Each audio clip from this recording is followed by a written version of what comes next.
Bueno, buenos días. Me presento. Pilar ahí me dice que ahora en un ratito viene. Mi nombre es Juan Natalicio. Soy del Observatorio Malvinas de la Universidad Nacional de Lanús, el Centro Ugarte. Y voy a hablar, por supuesto, sobre Malvinas. Ya estuvieron hablando con Fabián Brown sobre la importancia y la geopolítica de Malvinas, así que esa parte me la voy a saltear para ir directamente al conflicto. Si yo les pregunto a ustedes, ¿qué saben de lo que fue el conflicto de la guerra de Malvinas? ¿Algo que sepan? Nada, silencio absoluto, nada, no saben nada, nada de nada, bien, perfecto, sí, rompemos el hielo.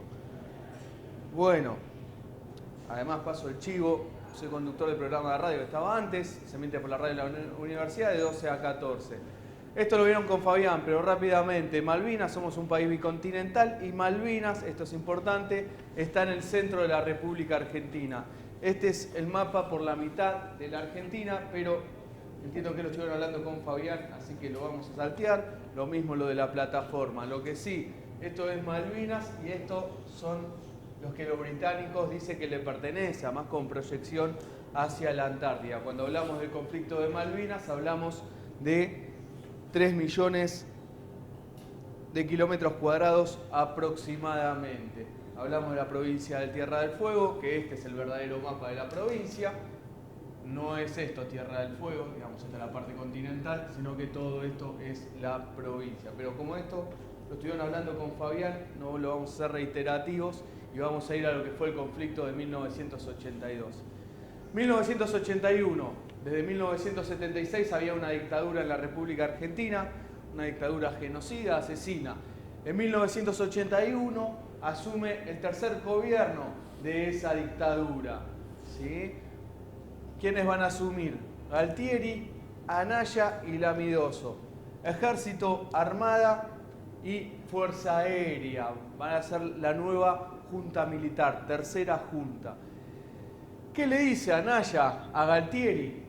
Antes que asuma, le dice, yo te doy mi apoyo, es decir, la Armada te va a apoyar a vos para que seas presidente, pero Malvinas va a ser la prioridad del gobierno. La pregunta es, ¿por qué Anaya ponía Malvinas como prioridad?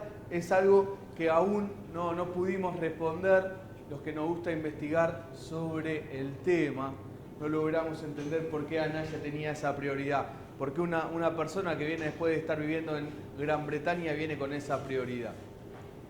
Siguiendo esa línea de que Malvinas va a ser prioridad para el gobierno, va a asumir como canciller una persona que además era abogado de intereses británicos en la República Argentina, de empresas británicas.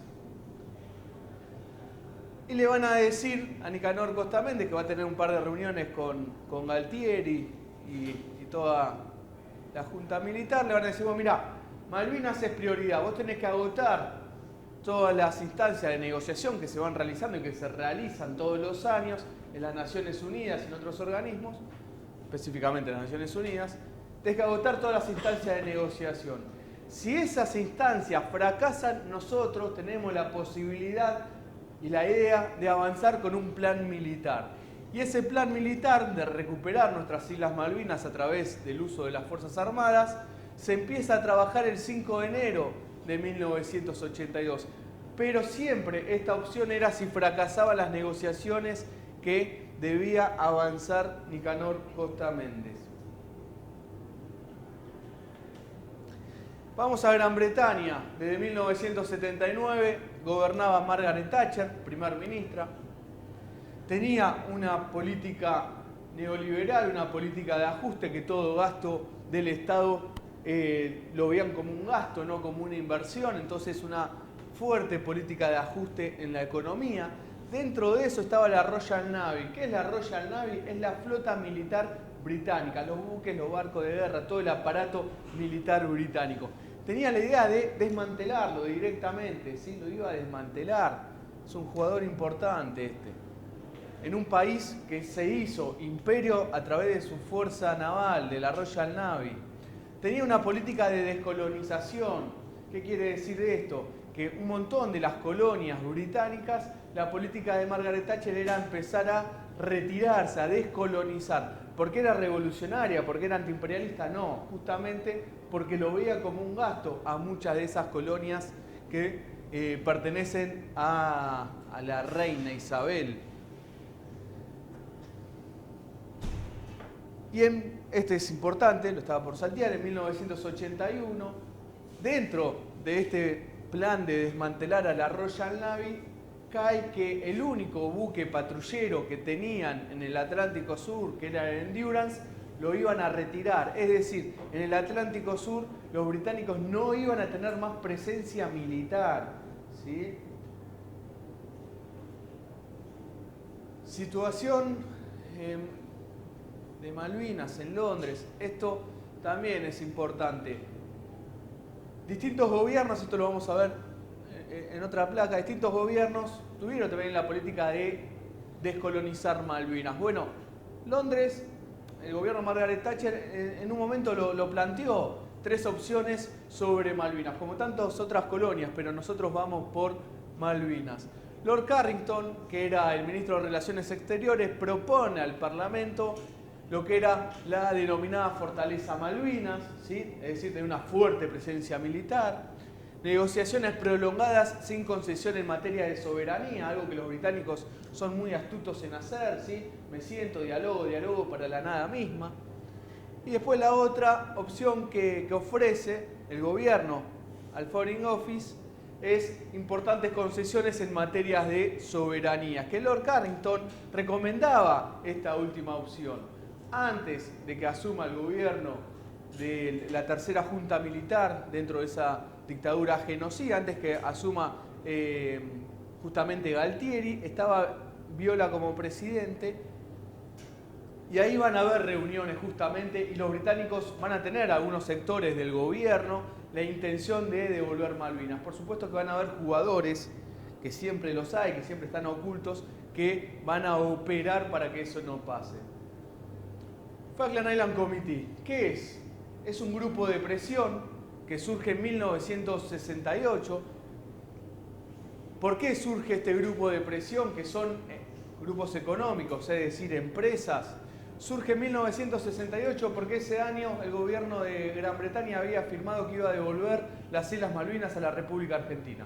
Lo había firmado, ya estaban de acuerdo, ambos gobiernos se habían acordado. Lo firman cuando se enteran los grupos económicos que están en el Atlántico Sur, que como decía antes Fabián Brown, hoy además están enriqueciendo con todo lo que es los hidrocarburos. Cuando estos grupos económicos se enteran, van a formar el Falkland Island Committee. Ahí hay grupos económicos, por supuesto, como siempre, hay medios de comunicación, hay políticos, hay sectores de las Fuerzas Armadas. En 1968 va a operar fuertemente cuando se enteran de que el gobierno iba a devolver las Islas Malvinas. Entonces el gobierno de Londres le escribe un documento oficial a la República Argentina diciendo, bueno, por los acontecimientos que surgieron en nuestro país, no podemos en este momento avanzar con las negociaciones, quedan congeladas. Fue el primer triunfo de la Falkland Island Committee en lograr romper todo tipo de diálogo con la República Argentina. Y en 1981, 1982 estaban muy preocupados justamente por el gobierno de Margaret Thatcher, que tenía la intención de devolver las Islas Malvinas. En 1982, en febrero, se van a reunir en las Naciones Unidas, cosa que pasaba casi todos los años. Ahí se van a sentar a dialogar, argentinos británicos, los británicos van a caer con los isleños. Los representantes argentinos le van a decir, ellos no tienen nada que ver, porque las Naciones Unidas dicen que ellos son un pueblo implantado y entonces nos tenemos que sentar a dialogar ambos gobiernos. No es que son parte de esta discusión como pueden ser los de las Islas Chagos que ustedes expulsaron, pero bueno, dentro de eso surge distintas discusiones y se desarrolla la reunión. Ya los británicos iban con la idea de hacer las negociaciones permanentes, es decir, nos sentamos a dialogar para la nada misma. Entonces ellos proponen una comisión negociadora permanente y proponen que la comisión se reuniera por primera vez el 1 de abril de 1982. Y esto lo dice el informe Frank. ¿Qué es esto? Que es igual a esto, al informe Rattenbach. Informe Frank, informe Rattenbach. ¿Alguien escuchó hablar del informe Rattenbach? Bueno, esto lo ordenó directamente el gobierno de Gran Bretaña, ni bien terminó el conflicto, a un Lord Frank, le dijo, señor, investigue, era parte del Parlamento británico, investigue, arme una comisión e investigue todo lo que fue el conflicto del Atlántico Sur. Y punto por punto va desarrollando toda la historia del Atlántico Sur en general, no va solo al conflicto, sino que va antes también, y ahí va desarrollando todo eso. Y esto que estoy contando acá, lo tomo de acá, así es el punto 135, fuente británica. Informe Rattenbach es un general argentino, todo general retirado del ejército, está retirado, no es que deja de ser parte de la fuerza, es decir, que se lo puede llamar por cualquier eventualidad. Rattenbach era el general de mayor edad en 1982 y cuando termina la guerra de Malvinas también lo van a llamar el gobierno, ya lo que era Galtieri no estaba mal, lo va a llamar el nuevo gobierno dentro de la dictadura y le va a decir, señora, arme una comisión e investigue. Es conocida como el informe Rattenbach, ¿sí? Y es lo mismo. Los datos, sobre todo lo que voy a contar acá, entre estos dos libros, fuente británica y un grupo argentino que investigó, es exactamente lo mismo, ¿sí? Es lo mismo, acá cuenta lo mismo.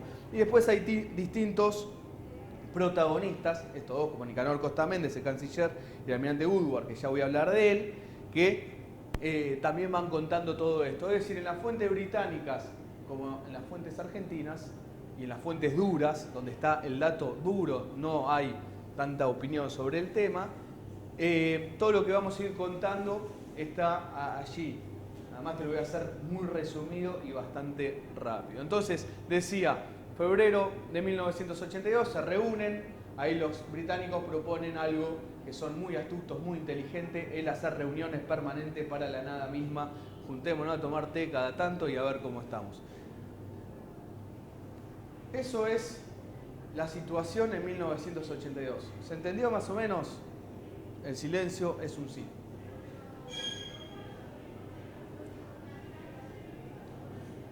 El continente, Malvinas, las Georgias del Sur. Son un grupo de islas, ¿sí? La más grande es San Pedro, después hay varias islas más. Y allí va a haber un argentino, que es Constantino Davidov, vive aún en Avellaneda. Tenía empresas que se dedicaba a todo el material que estaba en el mar, por ejemplo, los cables que ya no se usaban más, él los compraba, lo retiraba todos esos cables y los vendía y con todo eso hacía un gran negocio. Se entera que en las Georgias del Sur estaban las factorías balleneras abandonadas. ¿Qué son esas factorías balleneras? Durante el siglo pasado, desde principios hasta mediados, todo lo que era la caza de pesca, se habían instalado factorías acá, ¿sí? Entonces pescaban todas las ballenas por aquí y iban a hacer lo que tenían que hacer con las ballenas a las Georgias del Sur. Se enteran que esa factoría balleneras está abandonada, Constantino Davidov va a armar una empresa y va a empezar una negociación con la empresa Christian Salvensen para comprar todo ese material, ¿sí? Va a empezar la negociación, él va a viajar justamente a Londres. Un dato, la primera factoría ballenera que se instala en la Georgia del Sur es argentina, ¿sí? En realidad era de Nicaragua, de Noruega, y viene la empresa acá a la Argentina y dice, che, me quiero instalar allá, son islas de ustedes, nos ayudan, Argentina dice que sí, van hasta allá, se instala y está la primera factoría ballenera con la bandera argentina flameando, hasta que los británicos se avivan, instalan a muy pocos metros o a muy poca distancia la presencia de una factoría británica de ellos. Entonces estaba la bandera argentina y la bandera británica flameando sobre la Georgia del Sur, hasta que los británicos se dieron cuenta que eso era un problema y fueron y expulsaron a los argentinos, ¿no? Como decía, además soy integrante del Observatorio Malvinas, conductor de un programa de radio, Malvinas Causa Central, y lo que no veo acá es...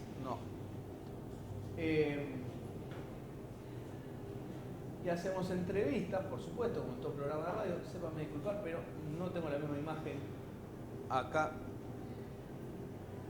que en la pantalla. Y Constantino Davidov, a ver si lo logro así, sigo en la misma y ahí no se ve nada. Constantino Davidoff me decía lo siguiente.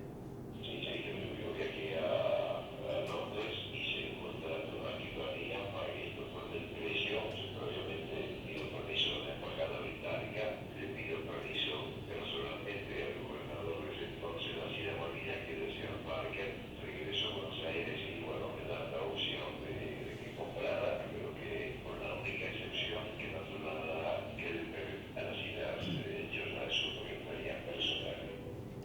Bien, Davidoff confirmando, cosa que también está acá en la fuente británica, ¿sí? Que va a viajar a Londres, se va a reunir con la empresa Christian Salvensen, le va a pagar, va a ir un escribano, va a oficializar todo y firma un contrato hasta 1984. Lo estoy haciendo muy resumido, insisto. Lo que estamos haciendo son un resumen de varios libros, ¿sí? Davidoff, 1981, va a viajar a la Georgia del Sur, ahí el gobierno ilegal de las Islas Malvinas va a hacer una queja en la embajada británica en Buenos Aires. La embajada británica se va a contactar con Davidoff, Davidoff se va a presentar, va a pedir disculpas y va a decir qué tenía que hacer ya que iba a viajar a Malvinas. A partir de ahí le dicen, nos tenés que informar de todo. Bien, entonces, y a ver si puedo volver a la... Ahí está. Entonces, 1982, el 9 de marzo, el señor Constantino Davidoff, no sé si se llega a ver, pero es una foto de él en 1982, se va a presentar en la embajada británica y le va a decir, señores, voy a viajar, van a viajar una cantidad de obreros argentinos, hay también paraguayos, hay un uruguayo, esta es la lista, grupo sanguíneo, DNI, cantidad de familia, necesitan que lleve algo a los únicos 3 británicos que viven en la Georgia del Sur, que pertenecían a la British Antarctic Service, que además también en ese plan de ajuste de Margaret Thatcher nos iban a retirar. Le necesita que lleve algo, lleve un enfermero, no necesitamos nada. Le dice que el día que va a zarpar, le dice que va en el Bahía Buen Suceso, bueno, le dice todo. Pero hay un dato también muy importante que da Davidoff en la entrevista que le realizamos, que era que antes de viajar en el Bahía Buen Suceso, él había intentado que lo lleven los mismos británicos. Él era un empresario, había hecho un negocio, ¿sí? Entonces va a la embajada de Gran Bretaña y dice, ¿nos pueden llevar a ustedes? Y trata de que lo lleven en Endurance, que era el buque que estaba en las Islas Malvinas. No sé si puse play, no puse play. Bueno, este audio justo no se escucha. Bueno, en ese audio que no se estaría escuchando, no sé por qué. Ahí Davidoff nos contaba que justamente los británicos le van a decir primero que sí, que lo llevaban ellos, y después le van a terminar diciendo que no, al mismo momento que estaba por firmar en el buque británico que lo iban a llevar. Es un dato importante, sobre todo para lo que sigue. Estoy volviendo loco con esta compu. Bueno, entonces, ya se sabía que Davidoff iba, Davidoff informa a la embajada, informa a las Islas Malvinas, informa a Londres, informa a la empresa con la que había firmado. Desde Londres se informan a Malvinas, están viajando estos obreros, van a la Georgia del Sur, tienen un contrato. Todos sabían. Este es el Endurance, estos son las Georgias del Sur. Y el 17 de marzo estaban las Georgias, porque desembarcado un velero francés y había casado, habían ido hasta la Georgia del Sur. Y recibe la orden de Malvinas de venite rápidamente para las islas. 18 de marzo, esto es las Georgias del Sur, sector todo que ya estaba en desuso, las factorías balleneras, le van a avisar a los científicos británicos, che, están yendo, por supuesto no con el che, pero che, están yendo los argentinos, están por llegar, vayan a buscarlos porque van a desembarcar en otra bahía. Y el 18 de marzo, los británicos ya van a buscar a los argentinos. 19 de marzo, llega a las Islas Malvinas el señor Lord Buxton, que pertenecía a la Falkland Island Committee, como le contaba antes, el grupo de presión, ¿sí? Ese grupo de presión que se había surgido. Se reúne con Rex Hunt, que era un gran integrante del Falkland Island Committee, ¿sí? Muy importante. Y también llega el Endurance y se reúnen todos durante esa noche del 19 de marzo. El 20 de marzo logran desembarcar, estos son los obreros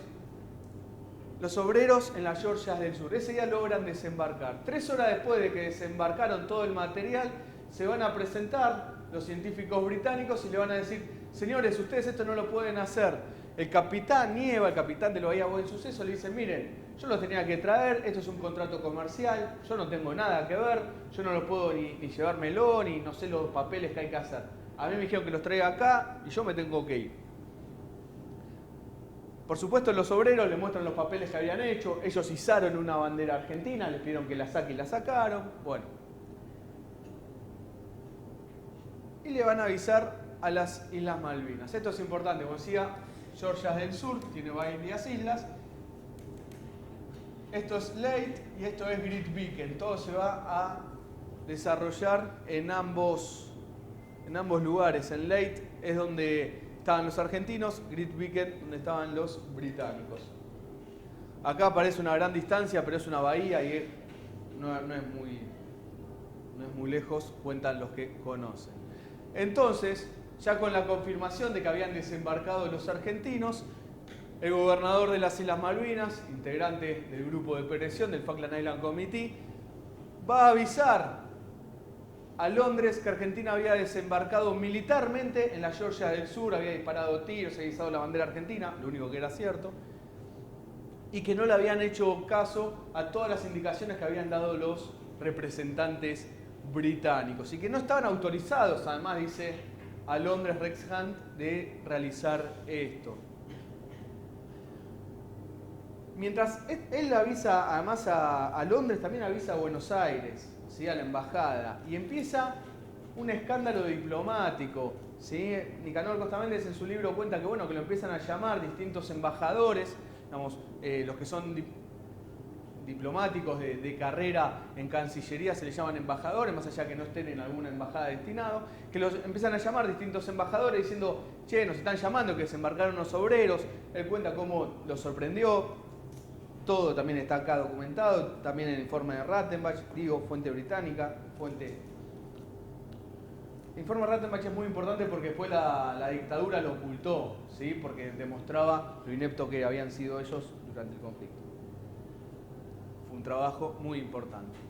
Dentro de ese escándalo que se empieza a armar, insisto, lo estoy haciendo muy resumido, se da la orden de que el Endurance se vaya con estos infantes de marina, que era la guarnición militar en las Islas Malvinas, a desalojar a los obreros argentinos. Se le da la orden, ¿sí? Ustedes vayan, esperen porque necesitamos la orden de Londres. En esto, por lo menos Rex Hunt tuvo un poco de consideración, ¿sí?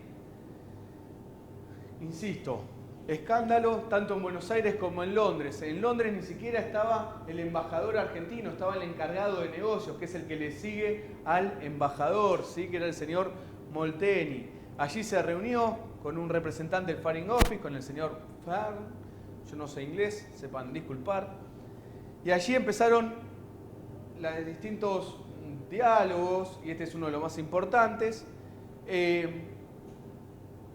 para aclarar lo que había pasado.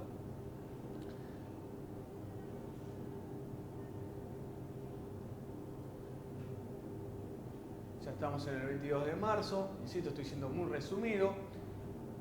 Y en esa reunión Molteni con el señor Farr, el británico agradece que la rapidez por la reacción argentina, por aclarar todo, de que ellos no habían tenido nada que ver, que el gobierno británico entendía esto. Y le dice: bueno, pero entendemos que el Bahía Buen Suceso se llevó a los obreros.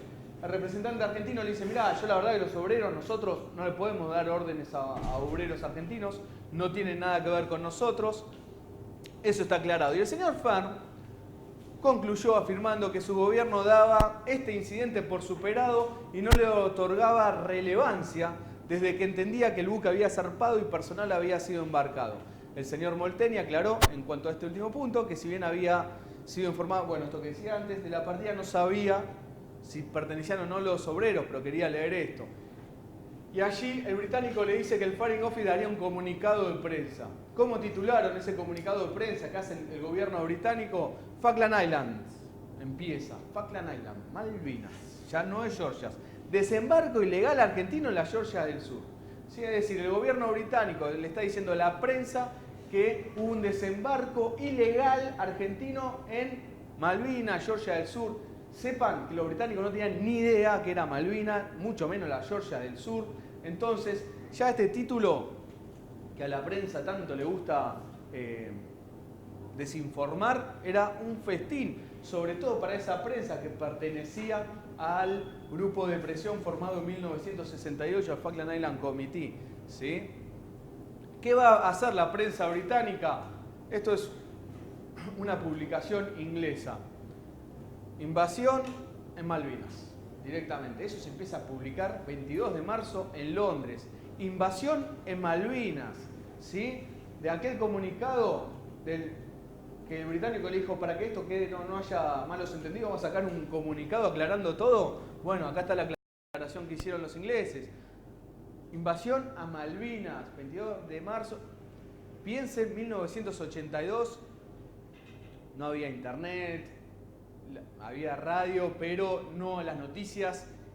Para estar informado de lo que pasaba en el momento era muy difícil, muy complicado.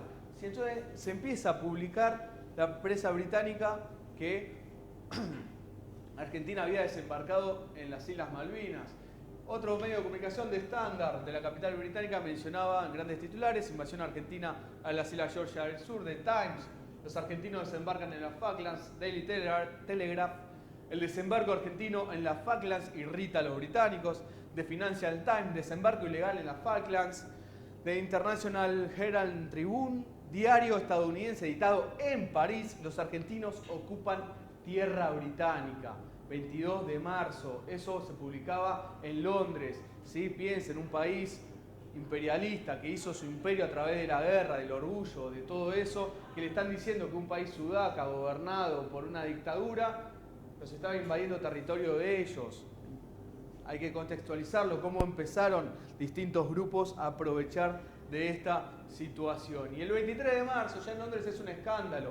Margaret Thatcher tenía una pésima imagen en Londres y en Gran Bretaña en general. ¿Por qué? Por su política de ajuste de 1979, enfrentada a todos los sindicatos. La dama de hierro, justamente por enfrentarse a los sindicatos, enfrentarse en ajuste.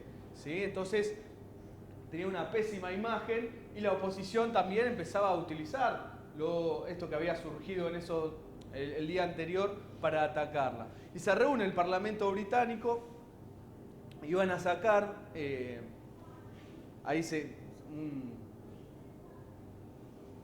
no es la palabra comunicado, pero le van a como ordenar a la ministra Margaret Thatcher con 91 votos parlamentarios exigiendo al gobierno la revalorización del Atlántico Sur, la permanencia del Endurance y de la British Antarctic Service en territorio británico, el aumento de la fuerza militar en Malvinas. Bueno, le van a exigir un montón de cosas. Este empieza a ser uno de los grandes triunfos del grupo de presión, ¿sí? Que veían en Margaret Thatcher la preocupación porque tenían la idea de retirarse de la presencia británica en el Atlántico Sur, ¿sí? ¿Se va entendiendo? El silencio es que sí. ¿Qué va a pasar en Buenos Aires? Hay un dato, me estaba olvidando, que no es menor. Le van a exigir esto. Además, le van a exigir la ruptura definitiva de toda negociación con la Argentina que no contemplase la autodeterminación de los isleños. Como le decía, esto es de Lord Frank, grupo que se formó en Londres, ordenado por Margaret Thatcher para investigar lo que fue el conflicto de Malvinas, y van a contar cómo los grupos de inteligencia británicos informaban permanentemente al gobierno inglés de que si se rompía todo tipo de diálogo con la Argentina, Argentina iba a reaccionar militarmente. Esto los ingleses lo tenían recontra sabido, contado por ellos. Era, mira, nosotros lo que tenemos que hacer con los argentinos es negociación permanente. Todo estaba más que claro. Inclusive acá cuentan, dicen, bueno, ante esta preocupación, cómo iban viendo en distintos momentos cómo se podían defender las Islas Malvinas en caso de que Argentina las recuperara a través de la fuerza, recuperase a través de la fuerza. Dentro de esta situación, escándalo en Gran Bretaña, le dicen a Margaret Thatcher, romper relaciones por el tema Malvinas con Argentina, vamos a reforzar militarmente las Islas Malvinas, se reúne la Junta Militar. Además de esta información, llega la noticia de que iban a desalojar a la fuerza a los obreros argentinos, que el Endurance iba a ser efectivo, iban a desalojar a la fuerza, que si no lo retiraba el gobierno argentino, lo retiraban ellos. Entonces ahí la Junta Militar, Anaya presiona para que se realice la operación militar, dice no, acá hubo un malentendido, tratemos de frenar esto, a los obreros no los vamos a retirar nosotros, ¿sí? ¿Por qué no los iba a retirar el gobierno argentino? Por una lógica razón. Si el gobierno argentino retiraba a los obreros, estaba reconociendo la soberanía británica. Entonces no podía retirarlo. Entonces no, nosotros no vamos a retirar, eso es un contrato comercial, nosotros no tenemos nada que ver. Pero al mismo tiempo dicen, pero ojo, si lo desalojan a la fuerza, nosotros vamos a defender a nuestros obreros. Muy entre comillas el defender. Entonces ordenan a Lara Bahía Paraíso, que estaba haciendo la campaña antártica, que pase por las Islas Orcadas, una de las islas de la Antártida, que allí había un grupo de infantes y los lleven a la Georgia del Sur a darle protección. Quien ahí va a aparecer es el nefasto asesino y cobarde de Astiz. ¿Sí? Ahí sí Astiz lo van a embarcar y llevar a la Georgia del Sur para darle supuesta protección a los obreros si es que los ingleses realmente utilizaban la fuerza para desalojar a los argentinos. Entonces ahí que sigue la tensión entre ambos gobiernos, insisto, estoy siendo resumido, pero había un jugador más, que es la Royal Navy, la Fuerza Aérea Naval, Marina, perdón, ¿sí? Libro muy importante, ahora después voy a hacer mención, que siguen operando. ¿Por qué? Insisto, lo habíamos contado en el plan de ajuste de Margaret Thatcher, una de sus ideas era desmantelar a la Royal Navy, a la flota militar, ¿sí? Entonces, como es un negocio, las Fuerzas Armadas también necesitaban su guerra, un negocio para el imperio, ¿no? La prensa europea comienza a generar información de que estaban zarpando de Gibraltar, donde estaba este señor, el almirante Woodward, yo voy a hacer mención, una flota inglesa hacia las Malvinas. Mentira. La prensa describía una pequeña fuerza compuesta por, una cantidad de buques. Mentira. Todo esto salía en la prensa. La agencia ITN, inducida por el Servicio de Inteligencia Naval Británico, difundió que el submarino nuclear Superb había sido despachado al Atlántico Sur el 25 de marzo. Mentira. Y acá él lo cuenta que lo llaman al buque para empezar a cargarle el armamento para ir a la guerra. Lo único que era cierto era que desde Montevideo partió un buque llamado Viscount, que estaba acá por el Atlántico Sur haciendo siempre rutas británicas, llevando lo que iba a ser el relevo de la guarnición militar en las Islas Malvinas, que estaba en Montevideo. La guarnición que estaba en las Islas Malvinas, el Endurance, lo había llevado a la Georgia del Sur y se había quedado ahí. Entonces no podía hacer el relevo. Entonces este buque va a llevar a esos infantes a las Islas Malvinas. Y otro buque que estaba en Chile va a salir para... el Brandfield va a salir justamente para Malvinas. Eso era lo único cierto. Dentro de esta situación de que una supuesta flota se estaba navegando hacia el Atlántico Sur, se va a reunir la Junta Militar, el tercer gobierno, como decíamos antes, a las 19:15 horas en el edificio Libertador. Aquí está Casa Rosada. Y allí sí dan la orden de recuperar las Islas Malvinas. ¿Por qué dan esta orden? Porque toda la información de que había llegado acá era que los británicos se estaban movilizando hacia el Atlántico Sur, y no solo eso, sino había llegado la información de que había posibilidad de que Gran Bretaña rompa todo tipo de diálogo con la República Argentina por el tema Malvinas. Entonces, ¿cuál era la idea de estos tipos? Recuperar Malvinas, retirarse, porque nos íbamos a sentar a dialogar supuestamente con los británicos por la cuestión Malvinas, que era la única posibilidad. Ellos tenían la información, cuando deciden esto, de que no iba a haber guerra. Ellos tienen esa información. ¿De quién la tienen? De Estados Unidos, que ahora voy a hacer también mención sobre eso.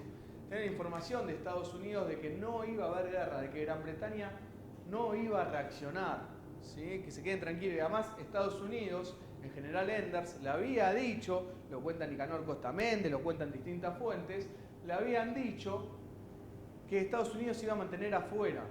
Pero además le dicen, pero ojo, lo que sí le aclara es, no maten a ningún británico, ¿sí? Porque si matan a un británico van a tener motivo para venir al Atlántico Sur. Si ustedes no matan a nadie, quédense tranquilos que no pasa nada. Entonces la orden que se da de recuperar las Islas Malvinas es sin causar bajas en el enemigo. Debe ser la única misión militar que tiene la orden de no matar al otro. Debe ser una de las pocas en la historia.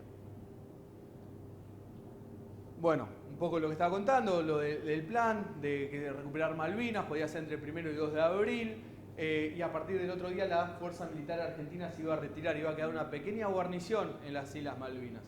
El 28 de marzo zarpa la flota argentina hacia el Atlántico Sur.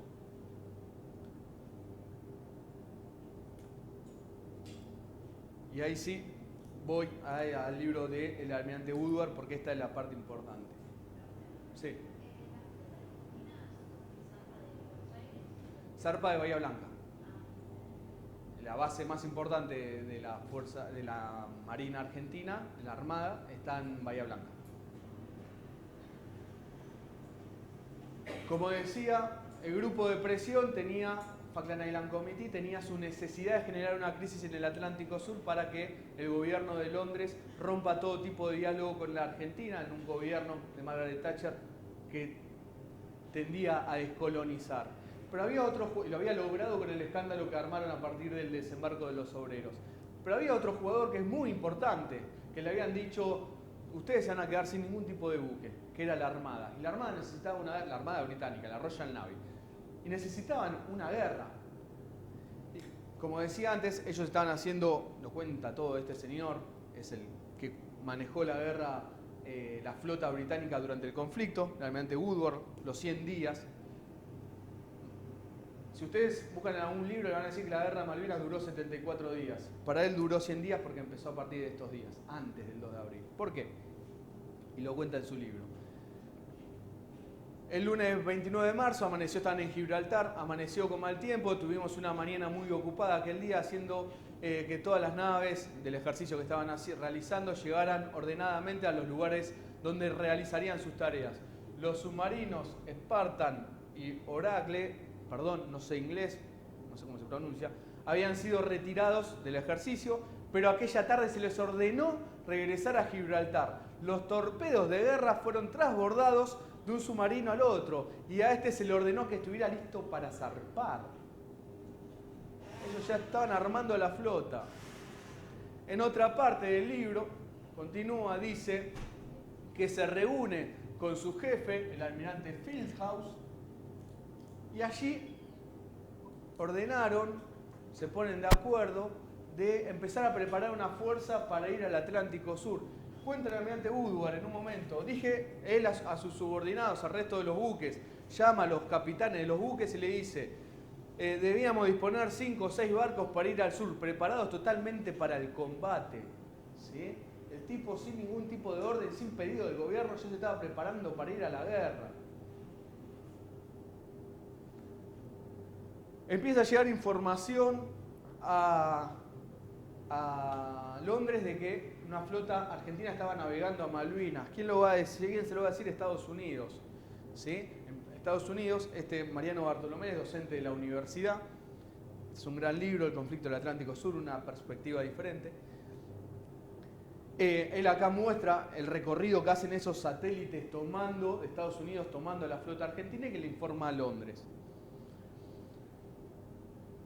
Hay un dato importante, insisto con esto, lo estoy haciendo muy resumido. Estados Unidos también necesitaba una guerra en el Atlántico Sur. Necesitaba que el conflicto de Malvinas terminara a favor de los británicos. Y cuenta Mariano Bartolomé, que además lo entrevistó, pero él lo entrevistó al expresidente Frondizi, y cuenta, además que la entrevista que le hizo personalmente, que en 3 oportunidades Frondizi comentó que en el año, voy a leer textual, que en el año 1981 lo había visitado un general norteamericano quien le había pronosticado que Estados Unidos propiciaría un desembarco argentino en las Islas Malvinas. ¿Sí? Esto se dijeron a Frondizi, insisto, un estadounidense. Que los Estados Unidos apoyarían nominalmente y fácticamente a Gran Bretaña en la recuperación del archipiélago a fin que se congele el pleito por la soberanía del mismo. Que el motivo de tal actitud estadounidense era la necesidad de instalar una base militar en las islas, que no se podía contar con la Argentina porque era considerado un país poco confiable por su falta de estabilidad política. ¿Qué quiere decir? Que puede haber de repente un gobierno nacional y popular y las ideas de Estados Unidos las rompan. ¿Sí? Entonces, por eso que Estados Unidos también estaba operando. Por eso Estados Unidos le había dicho al tercer gobierno de la dictadura genocida que había asumido en 1981 que ellos se iban a mantener al margen. Le habían dicho que Gran Bretaña no iba a ir a la guerra. ¿Por qué? Porque estaban induciendo la guerra. Recuerden, hacía pocos meses antes de asumir Galtieri como el tercer presidente de esa dictadura genocida, estuvo en Estados Unidos y allí lo trataron como el general majestuoso. ¿Sí? Lo fueron trabajando. ¿Y qué va a pasar el 31 de marzo? Se reúne, bueno, Margaret Thatcher convocó al gabinete de guerra a una reunión de emergencia. ¿Sí? Y allí va a aparecer el primer lord del almirantazgo, Sir Henry Lynch, y el comandante en jefe, el almirante Fieldhouse. ¿Sí? Recuerden, el que estaba en Gibraltar, el que le había dicho al almirante Woodward, lo cuenta él, le había dicho que empieza a preparar a la flota para ir a la guerra. 3 días después está en Londres, reunido con Margaret Thatcher. Y esto, acá lo pueden leer, pero lo voy a leer de acá para mostrar que lo cuenta la mismísima Margaret Thatcher en el libro Los 100 días de la guerra. El jefe del almirantazgo, el máximo jefe de la Royal Navy, flota militar de guerra, se iba a quedar sin buques, se iba a quedar sin laburo, iban a cerrar todos los astilleros, iba a ser un desmantelamiento de la Royal Navy, necesitaban una guerra lo más lejos posible para dar uso a la flota. Y cuenta Margaret Thatcher en el prefacio del libro del almirante Woodward, Los 100 días, por Margaret Thatcher, le dice, primer lord, si esta invasión se produce exactamente, ¿qué podemos hacer? Le pregunté. Jamás olvidaré la serena, tranquila y confiada respuesta. Puedo preparar una fuerza de tarea formada por fragata, destructores, lanchones de desembarcos, nave de apoyos, dijo. Sería encabezada por los portaaviones Hermes Invencible, uno ya vendido. Puede estar lista dentro de 48 horas, le dice el jefe de la Royal Navy a Margaret Thatcher. Le está diciendo que en 48 horas puede tener preparada la mayor fuerza que va a movilizar Gran Bretaña después de la Segunda Guerra Mundial. ¿Sí? ¿Por qué la puede tener en 48 horas? En 48 horas porque estaba preparando, como contó acá realmente Woodward, hacia una semana más o menos. ¿Sí? ¿Y qué necesita usted para hacerlo, Fitzlord? Que usted lo ordene, my lady. Ese día saludo 1, saludo 2, como se dice en la jerga militar, que es el saludo ese en milico. Vayamos a la guerra. 31 de marzo, la Royal Navy se prepara para ir a la guerra de Malvinas. Hay una película de Margaret Thatcher donde ella la despiertan el 2 de abril y le dicen, primer ministro, no sabe lo que pasó, nos invadieron Malvinas. No, en serio, no sabía nada. Bueno, todo. Chamullo por todos lados, es agarrar un par de libros nada más, Pero depende cómo quieren que cuenten la historia, nos quieren dejar a nosotros, como que nosotros generamos el conflicto del Atlántico Sur y hubo grupos económicos que operaron. Por supuesto que, como contábamos antes, la dictadura, el tercer gobierno tenía mucha responsabilidad, pero hubo una opereta bastante fuerte. El 2 de abril se recuperan las Islas Malvinas, se produce sin bajas en los británicos. A partir de ese momento se empieza a retirar a las tropas argentinas, porque no iba a haber guerra. Así había asegurado Estados Unidos, que como contó Frondizi, como contó, repito, el expresidente Frondizi, para que no acusen a ningún peronista ni a ningún nacionalista, lo que fuera, Estados Unidos quería la guerra. Una pregunta. Sí, la que quieras. ¿La Junta Militar no necesitaba la guerra también para Sí. el poder? Sí, como contábamos antes, cuando asumen tenían como como plan recuperar las Islas Malvinas. Era su objetivo máximo, ¿sí? Malvinas pasaba a ser lo número 1. Pero el plan para recuperar Malvinas podía ser a fin de año, podía ser... La verdad que a todas las entrevistas que le han hecho, que le hizo Informe Ratema, cuando le preguntaban a Galtieri, bueno, ¿ustedes se querían perpetuar en el poder? Él dice que no, nosotros podemos suponer que sí, ¿sí? Nosotros lo podemos suponer. Lo cierto es que a partir del 5 de enero, como contábamos, se empieza a trabajar un plan para recuperar las Islas Malvinas. Se compra a Francia en una operación que no se hizo nunca, pagando por anticipado una cantidad de aviones y los misiles Exocet, que después Francia no nos va a entregar, pensando en lo que era el conflicto del Atlántico Sur, ¿sí? Estaba en idea, inclusive la Junta Militar ya sabía de la retirada británica en el Atlántico Sur, entonces iban a esperar a lo que sería el invierno, una fecha que a los británicos les sea más difícil venir para recuperar Malvinas y ya dejar el gobierno más mejor consolidado.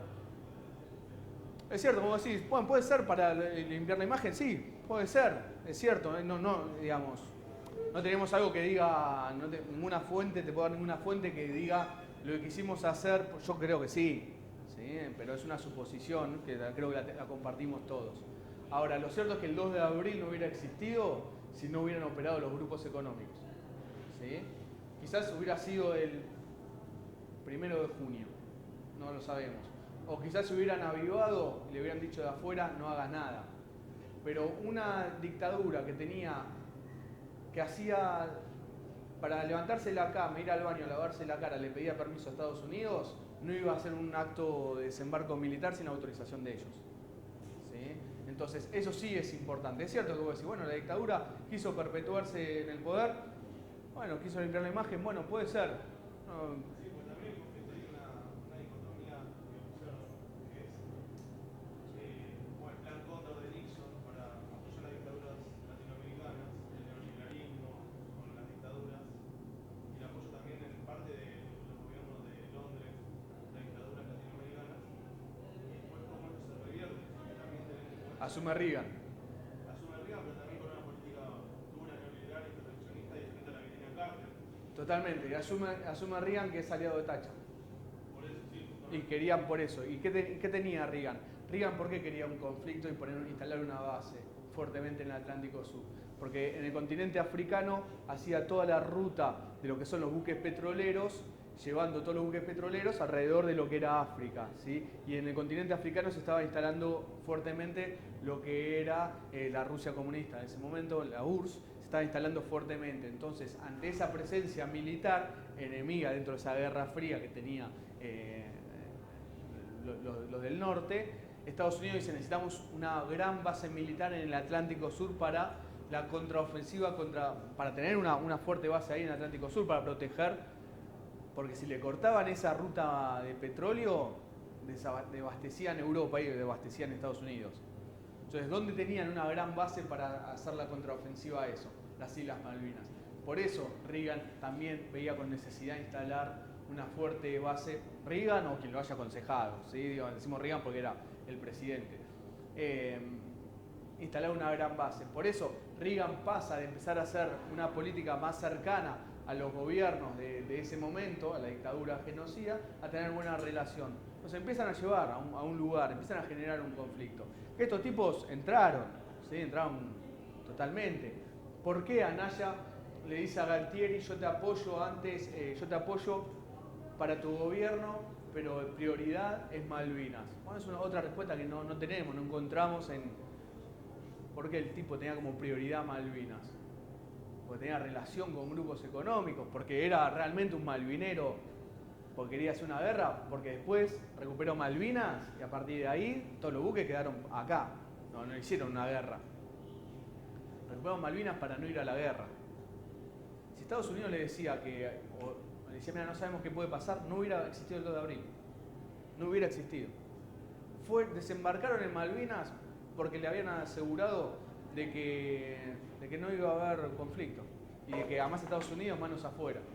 Los tipos entraron como caballos. Esto, Rattenbach, además de sacar así todo punto por punto lo que sacó, le hizo entrevista a todos los protagonistas. la entrevista que le hace a Galtieri es casi a lo Fantino. Pero vos me estás diciendo que recuperaste Malvinas pensando que no iban a venir los ingleses. Sí, vos me estás diciendo en serio que pensabas que los ingleses no iban a venir a la guerra. Sí, eran los... Y no le consultaste a ningún profesor de historia, cómo se desarrolla.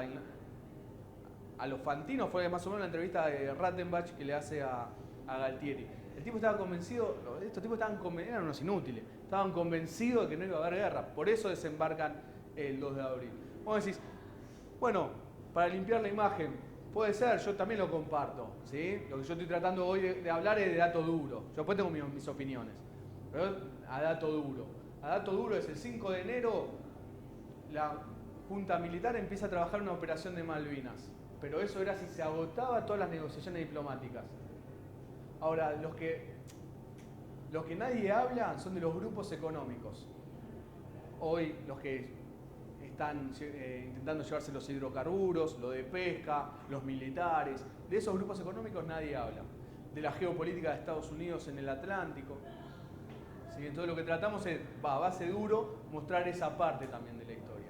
Porque sí, yo creo que en algún momento Galtieri se creyó que con eso pasaba a ser una especie de nuevo prócer. Total. Total.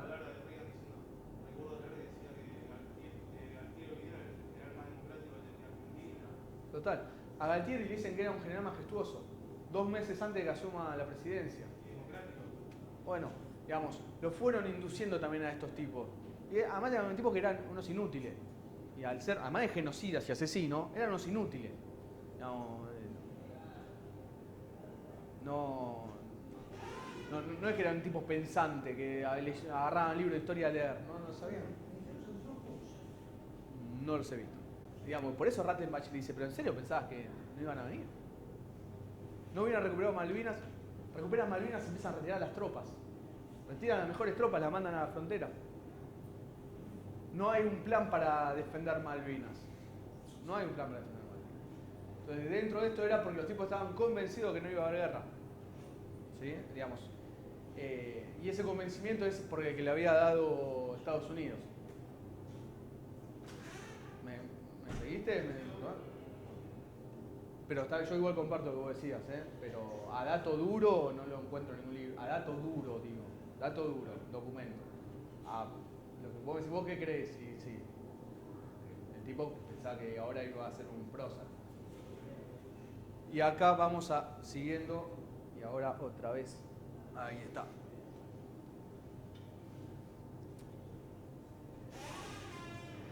Durante el conflicto y después del conflicto empiezan a surgir lo que es la desmalvinización.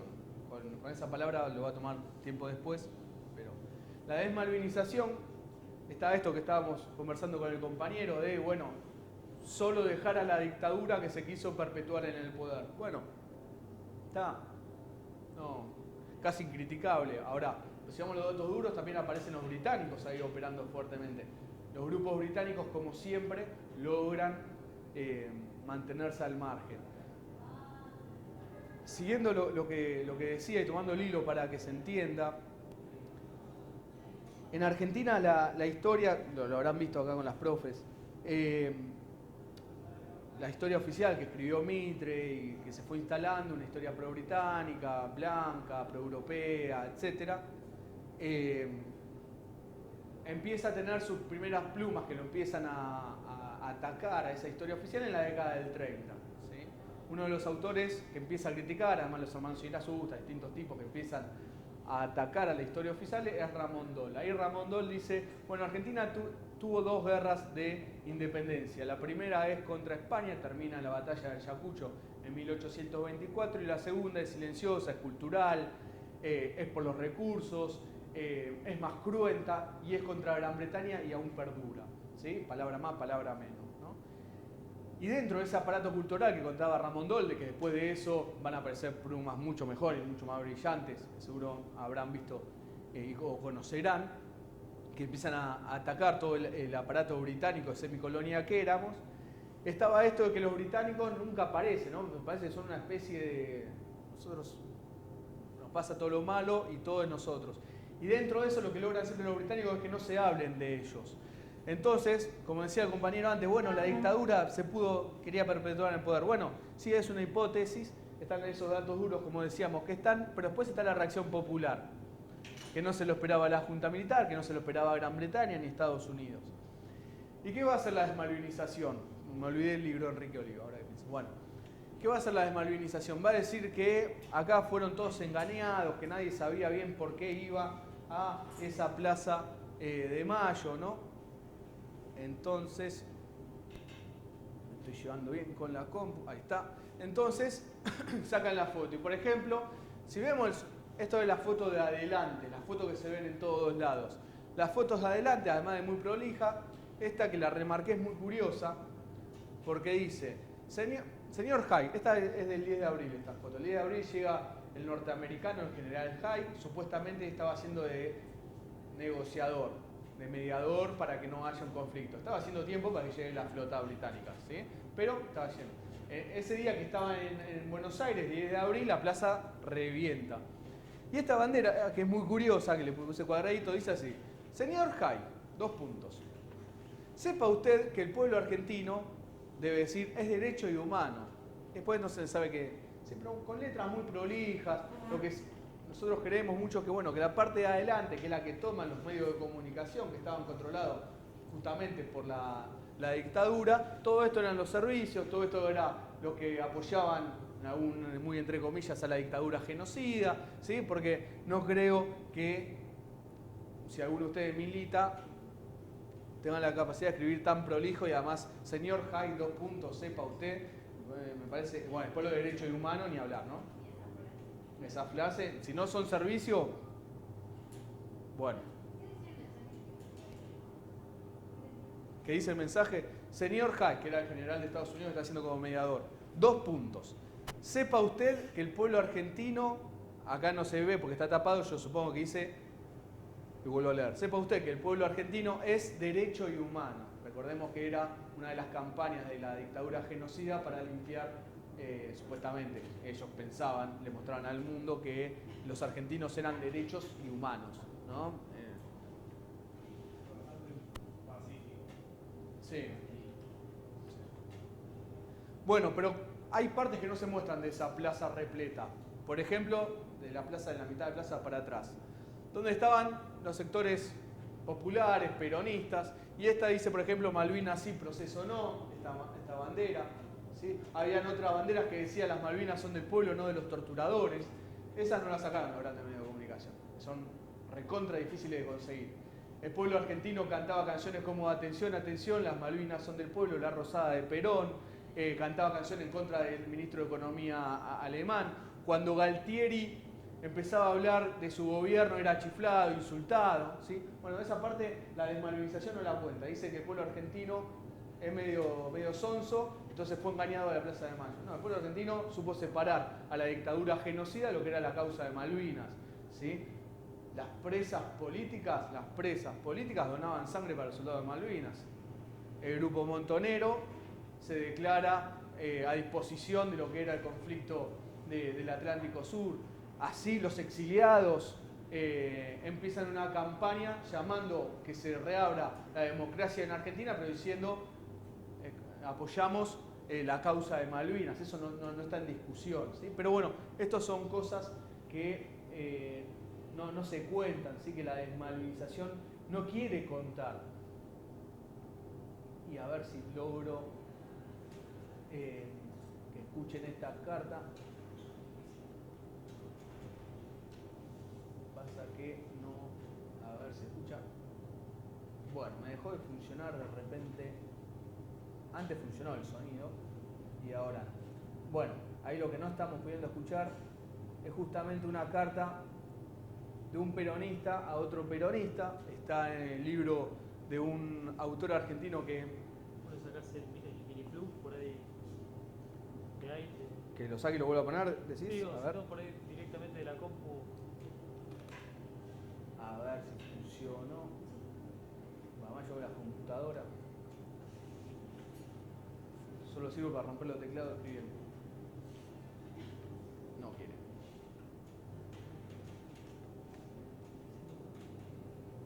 No, veis, calculo sale la compu, ¿no? Acá.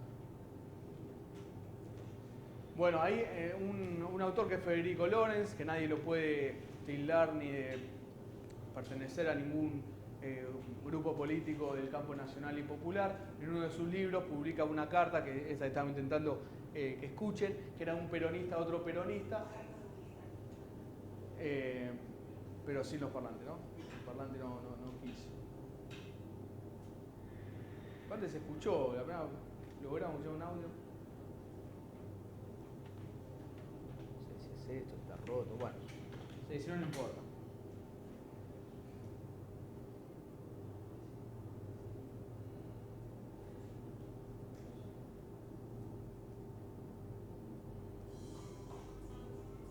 Esto es programa de radio, hicimos Megafon, sí, insisto, las cartas están en el libro de Federico Lorenz, nadie lo puede tildar. ¿Se escucha?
Bueno, lo que no es con la idea de una intención política, porque es una clase, digamos, sean peronistas, no peronistas, eso no viene al caso, sino demostrar que la Plaza de Mayo, ¿sí? La Plaza de Mayo, esta, no es que están todos apoyando a Galtieri, ni a palo, ¿sí? Está muy lejos de eso. Eso es una gran mentira, o es un verso más de la desmalvinización, ¿sí? De la historia pro-británica. Y esto sí lo digo en lo personal. Si Fernando Iglesias, el Tote Joffre, dicen que todos estos están apoyando a Galtieri, yo tengo que poner la lupa para ver que no deben estar equivocados ambos personajes. Si ellos dicen eso, yo no puedo pensar eso. Y vamos de vuelta. Es difícil que me está haciendo. Bueno, acá me faltó algo, no importa. ¿Alguna duda más? Bien. Esta foto la tengo que cambiar, me olvidé, pero también tiene su sentido y lo voy a explicar. ¿Lo conocen a Oscar Ismael Poltronieri? ¿Se escuchó el otro audio? ¿Se escuchó? Porque tengo un par de audios para escuchar. ¿Se escuchó más o menos? ¿Sí? ¿No? ¿Sí? ¿Se escuchó? Bien. Porque ahora van a escuchar a Poltronieri, por eso pregunto. ¿Qué dice la desmalvinización de los soldados de Malvinas?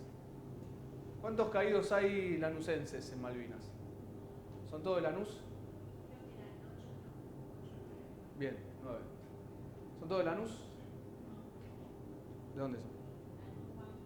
Banfield. Caído de Banfield, ¿sabes? No es prueba, no pasa nada. No sabe. Pero porque es para demostrar el aparato desmalvinizador, el aparato británico que nos oculta a nuestros héroes. Fíjense, salvo en estos últimos años que Infobae le agarró una especie de ultranacionalismo bordeado y defensor además también de intereses británicos, pero un nacionalismo y de repente está contando la historia de Malvinas, que hay cosas que están bien, pero otras no. ¿Eh? Sí, pero igual te muestra a los británicos buenos, eso es una particularidad, pero en fin, no importa, no vamos a hablar de... digo, salvo que ahora en los últimos años, Fantino, que ha llevado a combatientes de Malvinas, un periodista que, bueno, digamos, salvo que en los últimos años se trata un poco más, generalmente, ¿qué se dice de los combatientes de Malvinas? ¿Qué saben de los combatientes de Malvinas? Por ejemplo, de Lanús, la compañera sabe, pero digamos, si no es un reto, digamos, es para demostrar el aparato cómo entra a nuestras venas, no sabemos los caídos que hay, pibes que vivían acá en el barrio, ¿sí? Dicen que eran pobres pibes, que eran víctimas, que no sabían dónde estaban, que no sabían usar el fusil, que no sabían hacer nada. Bueno, la historia no es tan así. Facundo de Vicenzo, no sé si tuvieron clase con él, no, está en otra.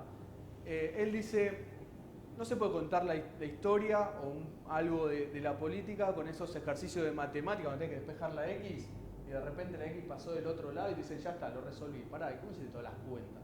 Bueno, se puede tratar y además victimizar a nuestros soldados, ¿sí? Poniéndolo en el lugar de son pobres pibes, son víctimas. Y lo dice alguien desde un micrófono. Che, ¿por qué no llevas a un combatiente de Malvinas y que te lo cuente él? Y a eso va, que me olvidé de poner acá lo que quería poner. Poltronieri se intentó suicidar 3 veces. En una lo descubrió el hijo, intentándose ahorcar. Recibió la Cruz La Nación Argentina al heroico valor en combate. Es la mayor condecoración que entrega la República Argentina, el único soldado conscripto que la recibió. Y fíjense que no lo conocemos, ¿sí? Pero esto es por el aparato cultural británico, ¿sí? Insisto. En el 2001 creo que fue, que era lo que quería poner ahí, estaba la tapa de Clarín, que es una de las pocas veces que habrá salido en una tapa, diciendo un héroe de Malvinas, el mayor héroe de Malvinas pobre. Vivía en la completa pobreza total, en la pobreza total vivía Poltronieri. Y además en la entrevista contaba que había pensado vender la medalla, porque bueno, necesitaba morfar y darle morfar a sus hijos. Poltronieri va a recibir la mayor condecoración que entrega nuestro país. ¿Y por qué la recibe? Bueno, él se va a quedar combatiendo, ese combate de 2 hermanas, Son Montes, llegando a Puerto Argentino, Son Montes. Y dentro de eso él pertenecía al Regimiento de Infantería 6. Él estaba a cargo de esta ametralladora, es una ametralladora muy potente, esa que tiene la tira así, apretás y sale, un gran alcance, bla, no importa, pero son armas muy importantes. Y él era el apuntador de la mar. Y dentro de ese combate, como ellos, él y Heriberger, otros soldados, estaban frenando a los ingleses, ¿qué van a hacer los ingleses? Les van a empezar a tirar con los misiles antitanque a las trincheras argentinas. Los misiles antitanque, que además los mismos ingleses en el libro de ellos dicen, tuvimos que llegar a gastar misiles de tantos dólares, carísimos, porque no podíamos avanzar. Digamos, ellos lo veían como halagando al soldado argentino. Bueno, y uno de esos va a caer en Heriberger, el soldado Heriberger. Ahora vamos a escuchar a Poltronieri. Heriberger, quiero dar, antes de escucharlo a Poltronieri, Heriberger, cuando se da la orden de que el Regimiento de Infantería 6 va a ir al sur o a Malvinas, se presenta el padre y le dice, mira, Pablo, ¿para que voy a hablar con alguien? Y le dice, Heriberger le dice al papá, no, papá, yo no puedo dejar a mis compañeros, yo tengo que ir a Malvinas, yo no voy a dejar a mis compañeros, voy a ir a Malvinas. Y un misil va a dar con él. Heriberger era muy, muy amigo de Poltronieri. ¿Y qué pasa?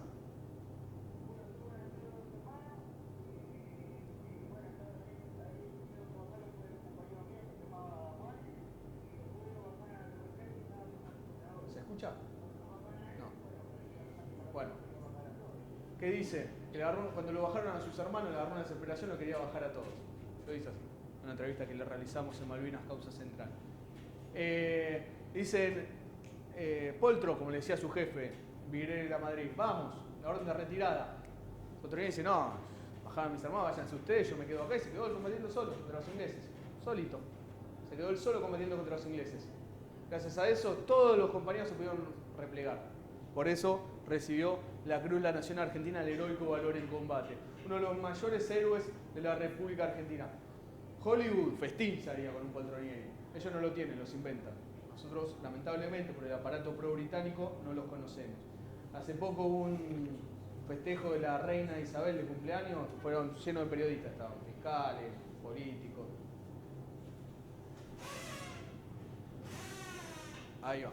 Se dice que todos los oficiales argentinos eran una basura. Bueno, hubo tipos que eran una basura y hay que juzgarlos porque han hecho cosas muy malas, estoy tratando de no decir una mala palabra, en Malvinas, han estaqueado, etcétera, más allá del reglamento lo permite, bueno, no importa. Pero hay tipos que no, que se la jugaron junto a sus soldados. Virela Madrid, Ernesto Pelufo y... ¿quién me falta? Lautaro Jiménez Corbalán. Ellos además estaban cursando el último año del colegio militar. ¿Qué es el colegio militar? Es como estar acá en la ULA, pero para recibirse para ser oficiales del ejército. Estaban cursando el último año. Los reciben el 7 de abril y ellos, por ejemplo, son 49, terminaron en Malvinas. Los 3 jefes de sección. El jefe de Poltronieri. Él va a ser herido yendo al frente del combate, yendo muy al frente del combate, en el combate de Darwin Pradera del Ganso. Tiene toda esta parte de metal, va a ser gravemente herido. Lautaro Jiménez Corbalán, otro que es herido. Los 3 al día de hoy se juntan con sus soldados, son tipos muy queridos, ¿sí? Los quería resaltar porque no todos los oficiales son una basura. Julio Rubén Cabo, ¿lo conocen a Julio? ¿Alguien lo conoce? ¿Escucharon hablar una vez de un soldado maestro, de una carta de Malvinas? ¿No? Nada. A los alumnos.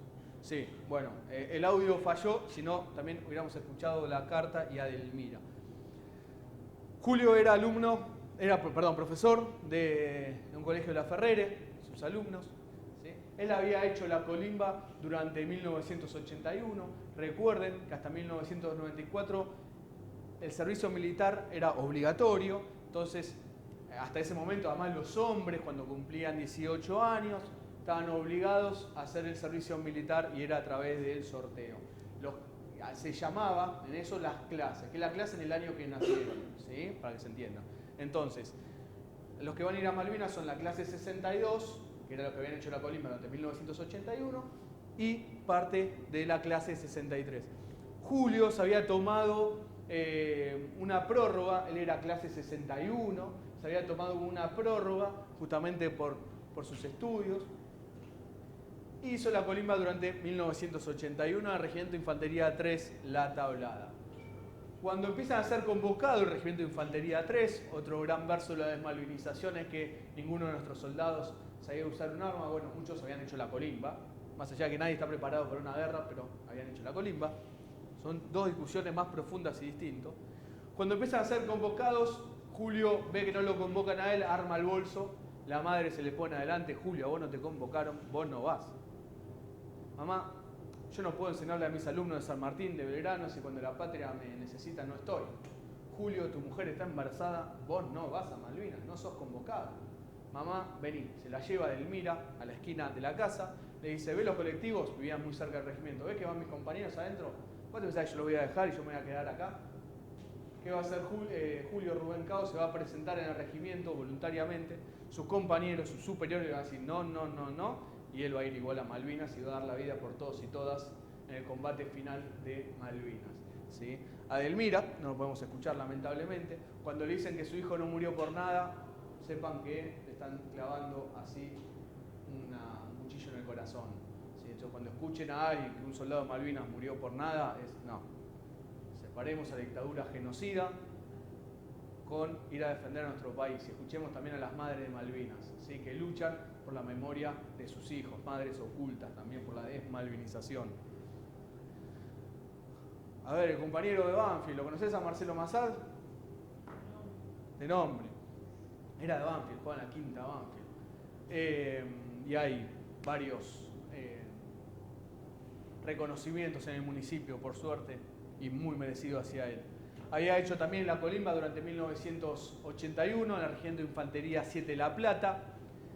Iba a participar de lo que es el combate de Monte London. Tiene una G en el medio que me complica la vida, así que le digo Monte London, pero siempre viene alguien y me dice, lo pronuncia con la G esa que yo no puedo decir. Bueno, en ese combate, que es el 12 de junio, hoy es 11, hoy a la noche empezaría, ¿sí? Hace 37 años atrás, es uno de los combates más cruentos de Malvinas. Todo combate es cruento, todo es cruento. Pero este es uno de los más cruentos. ¿Por qué? Porque nuestros soldados defendieron sus trincheras a las piñas, literalmente. O los fusiles no funcionaban, no, algunos quizás no funcionaban. Pero lo defendieron a las piñas porque estaban defendiendo el territorio nacional a las piñas, literal. ¿Sí? Se combatió lo que se llama sable bayoneta. El fusil se le pone como un cuchillo adelante. ¿Sí? Así llegaron a combatir estos pibes.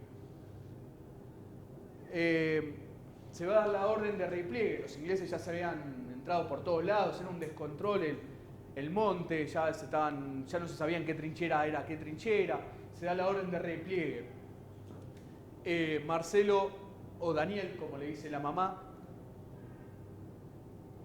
recibe la orden y cuando se está por retirar ve que unos compañeros suyos muy adelante no habían recibido la orden en un combate que, si ven fotos, si ven imágenes, son terribles por la cantidad de fuego que había. Los mismos ingleses lo cuentan, era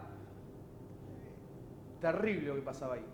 ¿Y qué va a hacer Marcelo Daniel Massad? Va a ir adelante a avisarle a sus compañeros. Cuando se están replegando, va a caer en combate. Muere por el otro. ¿Sí?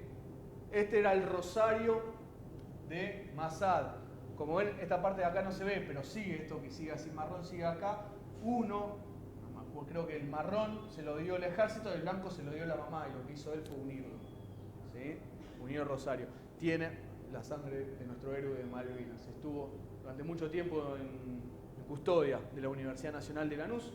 Ustedes hace mucho están en la ULA, ¿no? Bueno, hace unos años hubo un museo, ¿lo conociste? Bueno, ahí estaba el rosario de este héroe de Banfield, héroe de todos y todas nosotros, que además, insisto, a diferencia de Poltronieri, porque no es que hace falta hacer todo para ser un héroe, o los 649 son héroes, pero dar la vida por el otro, muchas veces digo, yo doy la vida por mis amigos, bueno, Massad lo hizo. Rómulo Ignacio Bazán estaba en este buque, Monsunen era soldado, va a recibir la medalla de la Nación Argentina al valor en combate, la segunda más importante, la más importante de la naval. Poltronieri tuvo la más importante, esta es la segunda. Y el único de la Armada que recibe, soldado conscripto, que recibe esta medalla. ¿Por qué? Vieron que tenemos las dos islas Malvinas y acá en el medio está el estrecho de San Carlos, ¿no? ¿Estamos todos de acuerdo? Bueno, estaban yendo con este buque, que era un buque inglés, que lo habían tomado el 2 de abril, a partir de ahí lo utilizaron en Malvinas para hacer traslado de material alrededor de las islas. Estaban yendo por el estrecho, llevando material, llevando distintos tipos de cosas. ¿Qué va a pasar?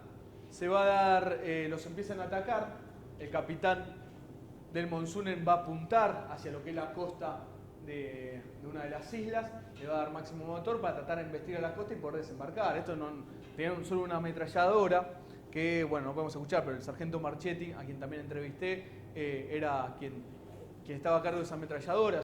O sea, lo estaban atacando buques, helicópteros, no habían chance. Entonces tratan de llegar a la costa para desembarcar. Cuando chocan a las rocas, ¿qué pasa? Un suboficial se cae al agua. Milésimas de segundos pasan que Bazán se tira al agua para salvar a un superior. ¿Sí? Esto, el verso de la desmalvinización, que todos los jefes eran malos. Si era malo, alguien nos iba a tirar al mar a rescatarlo. En un mar helado, donde si te caes a esa agua, a los pocos minutos te podés morir. Donde salís después de morir, no sabés si te volvés a secar, es decir, te podés morir. Pero el problema ese no fue ese el problema de Bazán. El problema de Bazán era que no sabía nadar. Y se tiró a rescatar a su superior. Y lo rescató. Nadie sabe cómo, pero lo rescató. Bazán se quitó la vida en el 2007 aquí en Lanús. No se bancó la desmalvinización, no se bancó la falta del Estado, no se bancó que los miren por la calle y lo traten de pobre pibe, no se bancó durante muchos años no conseguir laburo. ¿Sí? La década del 90, que es la década que yo tenía 15 años, me subí al tren y estaban los combatientes de Malvinas vendiendo calcomanías porque no tenían para morfar. Yo ahí conocí a los combatientes de Malvinas. ¿Sí? Digamos, la pasaron y la siguen pasando bastante complicado. Teniente primero Esteves, cabo Mario Castro y soldado Fabricio Carrascul. Esto es en Darwin, Pradera del Ganso. Decíamos las dos islas de Malvinas, acá está Puerto Argentino y acá en el medio está lo que es Darwin, Pradera del Ganso. Allí se va a dar un combate, también uno bastante duro, que empieza el 27 de mayo y va a durar hasta el 29 de mayo de la mañana, que los argentinos se rinden. Los ingleses pensaban, lo cuentan en sus libros, que pensaban que en la mañana del 28 estarían desayunando en lo que era ahí Darwin, pero les costó un poco más. En la mañana ya del 28, antes que empiece a salir el sol, se le da la orden a esta sección de hacer un contragolpe. Fíjense que tenían todos boina, porque el teniente primero Esteves les había hecho como una especie de curso especial y a los que lo habían superado les había dado boina. ¿Sí? Un tipo muy, muy querido. En ese contragolpe que hacen, logran frenar a los ingleses. Ahí se cruzan con ese pelufo que fue gravemente herido que les había mostrado antes. Se cruza él, el último que lo ve con vida, al teniente primero Esteves. El teniente Esteves va a ser herido una primera vez, va a seguir al frente de sus hombres, va a ser herido por segunda vez. En esa segunda impacto de bala que recibe, le va a sacar el casco a un caído y se lo va a dar al soldado Rodríguez. Esto lo cuenta el soldado Rodríguez. Dice, soldado Rodríguez, póngaselo porque esto, tanto con boina, póngaselo porque esto es el infierno. Ahí recibe el tercer impacto, muere. El cabo Mario Castro, bueno, por orden jerárquica militar, se hace cargo de la sección, siguen combatiendo, el cabo Mario Castro cae en combate. Si seguimos el verso de la desmalvinización, que todos nuestros soldados no sabían qué hacían en Malvinas, que eran unos pobres pibes, bueno, esos pobres pibes de la desmalvinización se hubieran rendido rápidamente. El soldado Fabricio Carrascul se hizo cargo de la sección siguió combatiendo, hasta que el soldado Fabricio Carrascul dio la vida por todos y todas en Malvinas.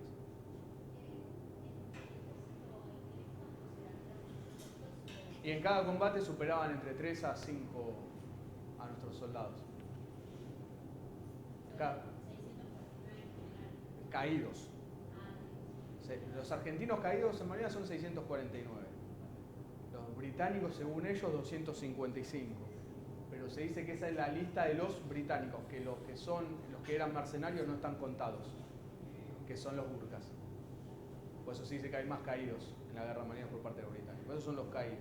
En una charla con un héroe de Malvinas de Chávez Echeverría, dijo que no contaban, los ingleses tampoco contaban a los irlandeses, a los escoceses, a los ingleses, no los contaban y murieron un montón de veces. Bueno, sí. Es como que Inglaterra los compraba para ir. Sí, pero lo que pasa es que los del Reino Unido, los que no están contados son los mercenarios, los burkas. Los del Reino Unido, nosotros fuimos a guerra contra Reino Unido, contra Europa, fuimos a la guerra de Estados Unidos. Pero Gran Bretaña, por ejemplo, los galeses que mueren el 8 de julio en un ataque que hace la Fuerza Aérea, en un intento de desembarco de ellos, es un ataque durísimo para la flota británica. Los galeses que mueren ahí sí están contados. Pero dicen que en esos combates, por ejemplo en Monte London, que los burkas quizás las tropas que iban adelante, no los cuentan. Como que los usaban primero y después ellos avanzaban. He visto documentales británicos, leído un montón de libros británicos, los que están traducidos obviamente, y a los burkas medios que no aparecen mucho. Pero que no es la lista oficial de los británicos está claro. Los ingleses hicieron algo que no hicieron en ninguna guerra, ni siquiera en la Segunda Guerra Mundial, que es todo archivo de Malvinas quede oculto por 90 años. Hay algunos que ahora se van saliendo a la luz, pero los que van saliendo son los que ellos consideran importantes. Los importantes, hasta que se muera el último tipo que participó, o tipa que participó en la guerra, no va a salir un papel a la vista. Sargento Manuel Villegas, el soldado Esteban Tríguez, me falta Cerrezuela, que no lo marqué, pero es uno de ellos que está por acá. Tiene una historia muy particular. Cerrezuela era huérfano y cuando están en Malvinas recibían cartas, ¿no? Y Cerrezuela no recibía ninguna carta. Entonces se reunían todos, cada vez que llegaba la carta para la sección, para este grupo era todo un momento emotivo, se reunían alrededor, esperaban carta para tal, carta. Era muy emotivo. Y Cerrezuela se iba a patear piedritas, lo cuentan, lamentablemente no lo podemos escuchar, lo cuentan sus compañeros, se iba a patear piedritas lejos y lo ponía muy mal. Villegas se da cuenta de esto, se empieza, ¿qué le pasa? Le pregunta, pero venga, soldado, las cartas, no, yo no tengo nada. Y ahí recuerda que cuando lo había entrevistado, cuando se había sumado al ejército, que le había dicho que era huérfano. Y lo que va a hacer Cerrezuela es le va a pedir a uno de sus soldados que le pida a alguien que le escriba una carta a Cerrezuela, pero que tiene que estar dirigida a Cerrezuela. Y le pide que además, por favor, sea de una mujer. ¿Sí? Llega la segunda enmienda y empiezan: carta para Esteban Tríguez, carta para fulanito, carta para fulaná, carta para Cerrezuela, carta para vos. Y Cerrezuela del fondo cuentan ellos y dice: no, yo no, es otro Cerrezuela ese. No, ese es para usted. No, yo no tengo a nadie. A ver, usted es el soldado de la sección tal, grupo tal, compañía tal, regimiento tal. Sí, bueno, es para usted.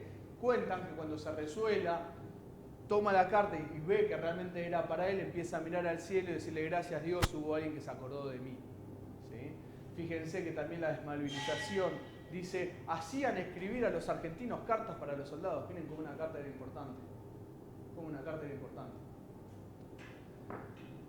Cerrezuela va, antes de eso, además, en un momento va a caer en lo que era los nervios, lo amargado, estar en una guerra, y no va a empezar a dar bolilla, el fusil no lo limpiaba, y hay una orden, hay como una amague de ataque, y cuando todos se repliegan supuestamente para entrar en combate, bueno, Cerrezuela estaba en la suya, que el fusil no importa.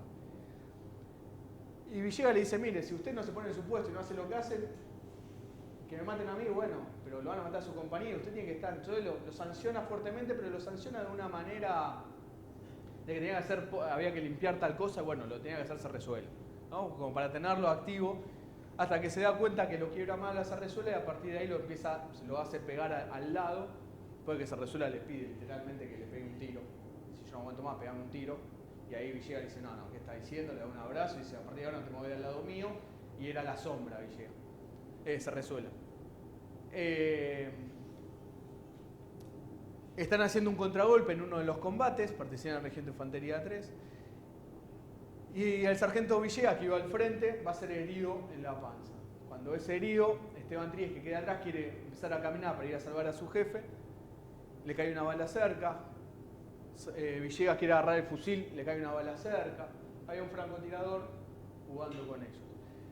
¿Qué hace Esteban Tríguez? Le dice a Cerrezuela: seguime. Tira el fusil, levanta la mano, y los dos soldados van caminando con la mano levantada hasta donde está Villegas, lo levantan y se va, y el inglés no dispara.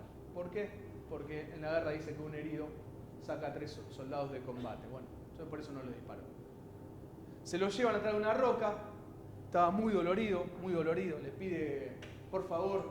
Él cuenta que él durante la guerra imaginaba el momento, mamá lo cuenta así, yo imaginaba el momento película, llegar a mi casa y que mi hija venga corriendo y me abrace. Bueno, en ese momento me di cuenta de que eso no iba a pasar y me puse a llorar, y como no aguantaba más el dolor, le pidió a Esteban Tríguez que lo mate. Esteban Tríguez dijo: está loco, lo cargó en lo que era la turba malvinera con Cerrezuela, y caminaron durante largos kilómetros para salvarle la vida a su jefe. Estamos pensando en un terreno donde caminan y se hunden, eso es Malvinas, ¿sí? Con soldados que estaban mal alimentados por lo que se da en la guerra, con todo eso que ya se sabe, bueno, le salvaron la vida a su superior. Cuentan los protagonistas, ¿sí? Muchos años después, década del 90, Cerrezuela estaba muy enfermo, Villegas y Esteban Tríguez logran juntarse, se encuentran, durante la década del 90 empiezan muchos veteranos a reencontrarse. Y le dicen: che, ¿qué será de la vida de Cerrezuela? Bueno, empiezan a tratar de buscarlo, localizan a Cerrezuela por el centro combatiente de Vicente López, vivía allá. Le dicen: che, pero miren que está muy enfermo, tiene cáncer. Y le pasan el teléfono. Esteban Tríguez llama a la casa de Cerrezuela, atiende la esposa, le dice: soy Esteban Tríguez. Sí, el sargento Villegas, mi marido, esposo, habla todo el tiempo de él, sí, bueno. Le dicen que al otro día lo iban a ir a ver. Cerrezuela estaba poltrado en la cama, pero que no se podía mover, que lo cuenta la mujer, que era un espanto ya de lo sucio que estaba, de lo enfermo y grave que estaba. Pero cuando le dicen que venía Cerrezuela, se levanta, se baña, se afeita, se pone para recibir a su jefe. Villegas le pide disculpas por haberlo hecho hacer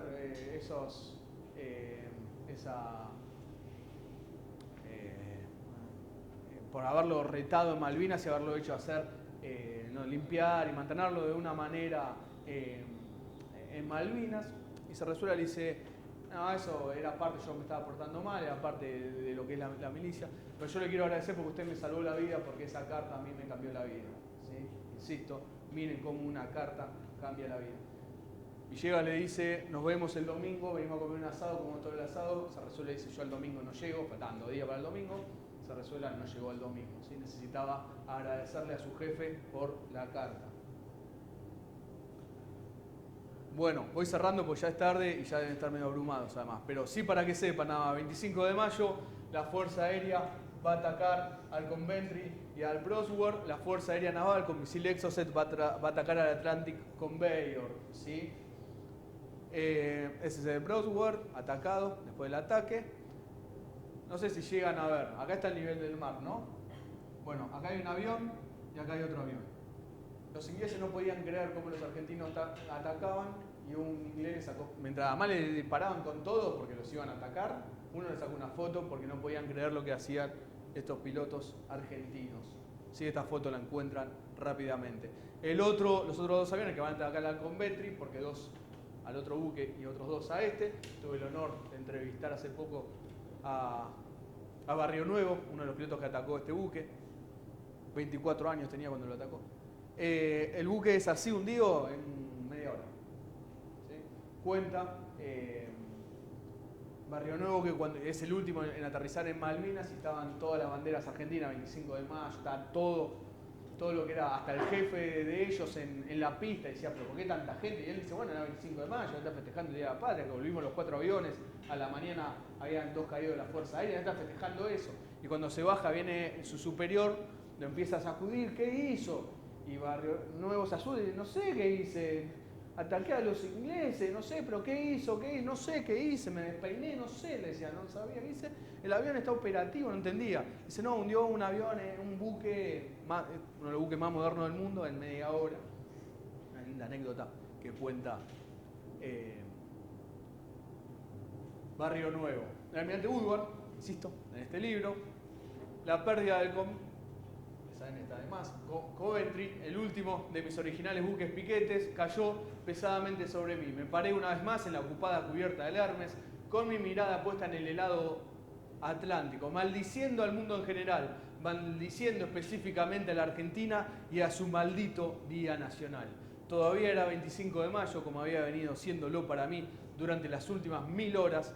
Miré mi reloj, apenas pasar las 19 horas, aún restaban un par de horas diurnas más y muchas más horas de oscuridad incierta antes de que llegue, si algo de suerte quedaba, el 26 de mayo. ¿Por qué escribió eso? Porque después en un documental de Discovery dijo que ese día pensó en rendirse. Dicho por él, está en el documental. Bueno, el 30 de mayo se ataca al portaaviones Invencible. Tuve la suerte de entrevistar a los 2 sobrevivientes. José Vázquez, Ureta se ofrecen voluntariamente, tienen que elegir a los pilotos que lo atacaban, eligen a Castillo y a Isaac. Vázquez y Castillo van a dar la vida defendiéndonos a todos y todas en Malvinas. Estos son los 2 pilotos, Isaac y Ureta, tuve el honor de entrevistar a ambos, que van a regresar después del ataque. Y con esto cierro, así no abrumo más. Insisto, esto que les decía antes, la desmalvinización dice que eran pobres pibes, que no sabían nada, que los oficiales eran todo basura. Los hubo, pero esto, como decía antes el compañero, bueno, está bien, pero pongamos la lupa y veamos más allá, saquémosle el polvo. ¿Por qué? Porque como me dijo hace poco un soldado aquí de Lanús, me dijo, el soldado no muere en el campo de batalla, muere cuando el pueblo lo olvida. ¿Sí? Y esos 9 lanusenses que dieron la vida en Malvinas, como Miguel Ángel Falcón, en el combate de Monte London, que cuando se da la orden de contragolpe, estaban todos los 40 tipos preparándose para ir al combate en silencio, con el miedo típico de ir a un combate, y se levantó alguien que vivía acá en Lanús, en el barrio de ustedes, y empezó a arengar a sus compañeros, vamos carajo, los vamos a hacer pelota, con otras palabras, vamos, lo vamos a pasar por arriba. Se puso él al frente de sus compañeros y siendo el ejemplo del resto, empujando a sus compañeros a ir al ataque. Era por la patria, era en defensa de la República Argentina. Miguel Ángel Falcón en ese combate le va a dar la vida, ¿sí? Un héroe máximo que dio nuestro país y vivía en Lanús, nació en Chaco, pero era lanusense. Informe Rattenbach dice, habla sobre el comportamiento de las Fuerzas Armadas que es muy crítico sobre el comportamiento de las Fuerzas Armadas, es muy crítico, pero en una parte señala: es importante señalar que hubo comandos operacionales y unidades que fueron conducidas con eficacia, valor y decisión. En esos casos, ya en espera, en el combate o en sus pausas, el rendimiento fue siempre elevado. Tal el caso, por ejemplo, de la Fuerza Aérea Sur, la aviación naval, los medios aéreos de las tres fuerzas, destacadas en las islas, que eran los helicópteros, el Comando Aéreo de Transporte, la Artillería del Ejército, el Grupo de Artillería 3 y 4, y de Infantería de Marina, la artillería antiaérea de las tres Fuerzas Armadas, correctas y eficaces, integradas, al igual que el Batallón de Infantería de Marina 5, el Escuadrón de Caballería Blindada 10 y las compañías de comando. Como ha ocurrido siempre en las circunstancias críticas, el comportamiento de las tropas en combate fue función directa de la calidad de sus mandos, ¿sí? Malvinas, con esto voy cerrando, chicos y chicas, no los abrumo más. Cuando se habla de los pobres pibes, las víctimas, fueron a pelear por nada. Fueron, como me enseñó y nos enseña Delmira, la madre del soldado Julio Rubén Cao, la guerra destruye familias, la guerra, estamos todos en contra de la guerra, el pueblo argentino es un pueblo de paz, nunca más queremos guerra. Pero estos chicos que tenían 18 años, como los ingleses que tenían 18 años, hay un inglés que muere en combate en Monte London que ese día cumplía 18 años. Ese día que murió, cumplía 18 años. Y murió en manos de un amigo de él que tenía 17. A la guerra van los pibes, las pibas ahora también. Ellos, era el pueblo argentino en armas, defendiéndonos una vez más, en este caso, del quinto ataque que nos hacía Gran Bretaña en nuestras tierras. La quinta vez que Gran Bretaña nos invadía militarmente en nuestras tierras. ¿Para qué? Para que hoy grupos económicos estén saqueando nuestra pesca, para que nosotros no pesquemos en el Atlántico Sur, para que hoy hayan empresas instalándose para llevarse el hidrocarburo. Murieron en defensa de todos y todas. La desmalvinización, que la historia pro-británica los quiere ocultar, no quiere que tengamos héroes, quiere que hablemos nada más de nuestra miseria de la guerra Malvinas, que la tenemos y la juzgamos, la señalamos y hacemos todo lo que haya que hacer, porque las hubo, por supuesto, y eso no hay, pero también hubo actos heroicos. Y esos actos heroicos pertenecían a muchos soldados que quizás vivían por acá, Ramírez, otro de los caídos de Lanús, muchos que eran de acá del barrio, que iban a lugares que ustedes conocen mucho, a colegios que quizás compartieron con ustedes. Ellos nos defendieron a todos y todas, y hubo un aparato cultural que los ocultó. ¿Por qué? Porque no quieren que tengamos héroes. Porque no quieren que hablemos de Gran Bretaña, que es nuestro enemigo, no quieren que hablemos del Atlántico Sur, lo que hablaba antes Fabián Brown. Porque se están llevando todas nuestras riquezas. Entonces tenemos que conocer qué es Malvinas. No es, como dijo un periodista muy importante, que son unas islas que no sirven para nada. No es solo el pasaje del Atlántico al Pacífico natural, ¿sí? Pues si no está el Panamá, que es artificial, pero no es solo eso. Hay recursos naturales que hoy los británicos nos están saqueando. Y esos soldados que pertenecían a todos nosotros no van a morir en Malvinas. Van a morir cuando nosotros los olvidemos. Y es por eso que es nuestra obligación y nuestro deber conocerlos, por lo menos. Reconocerlos, recordarnos y por lo que fueron. Yo tengo más de 100 entrevistas a combatientes de Malvinas. No hay uno que me haya dicho que está arrepentido de haber ido a Malvinas, que fue a defender a los milicos, que fue a defender a Galtieri, que todos dicen, yo estaba haciendo la colimba, me tocó y estoy orgulloso. No hay un soldado que no venga a una de las entrevistas que hacemos en Megafón, que no venga cada vez que viene con una remera, con cadena, con anillos, que estén las Malvinas. Todos vienen igual, mostrando el orgullo de pertenecer a lo que fue el conflicto de 1982. Será nosotros como pueblo también no tomar el discurso que nos quieren instalar medios de comunicación poniendo que eran víctimas, eran pobres pibes, no sabían en qué iban. No, todos dicen, fue una guerra, después analicemos lo mucho más profundo, pero llevaba 4 días sin comer, me lo dijo Sergio Pantano, del Batallón de Infantería Marina 5, jugó en Remedio de Escalada del fútbol, talleres de Remedio de Escalada, es de acá de Lanús también. Llevamos 5 días sin comer, llevaban los ingleses. Yo digo, bueno, después cuando terminó el combate, ahí cuando se rindieron, y él me corrigió, no, yo no me rendí, agoté munición, ¿sí? Un lanucense, alguien de acá, de que pasó hambre, pasó frío, porque cuando llegaron los ingleses iba a un combate. Porque nos estaban defendiendo a todos y todas, y es eso lo que tenemos que siempre recordar y mantener vivo. No son los pobres pibes, saquémoslo de ellos, o por lo menos, insisto, júntense a tomar unos mate con ellos, díganle che, vos sos un pobre pibe de la guerra, te puedo asegurar que no le van a responder con mucho cariño. Por algo están muy orgullosos de haber pertenecido. Y el pueblo argentino lo toma, el mural malvinero que tenemos en la Universidad Nacional de Lanús así lo toma, ¿sí? Pero tenemos que romper eso y tenemos que saber bien. Mauricio Macri, que hoy es presidente, dijo en la década pasada que él no entendía el tema ese de soberanía en Malvinas. Bueno, hoy le entrega las licencias offshore a los británicos a cambio de pocos dólares. Hoy le entrega la pesca, la proyección hacia la Antártida, ¿sí? Un tipo que pasó a ser presidente no entendía la cuestión Malvinas. Por eso es importante que entendamos Malvinas. Y por eso es importante también recordar a nuestros héroes de Malvinas, porque murieron, y esto recuérdenlo siempre, murieron por todos y todas. Muchas gracias a ustedes.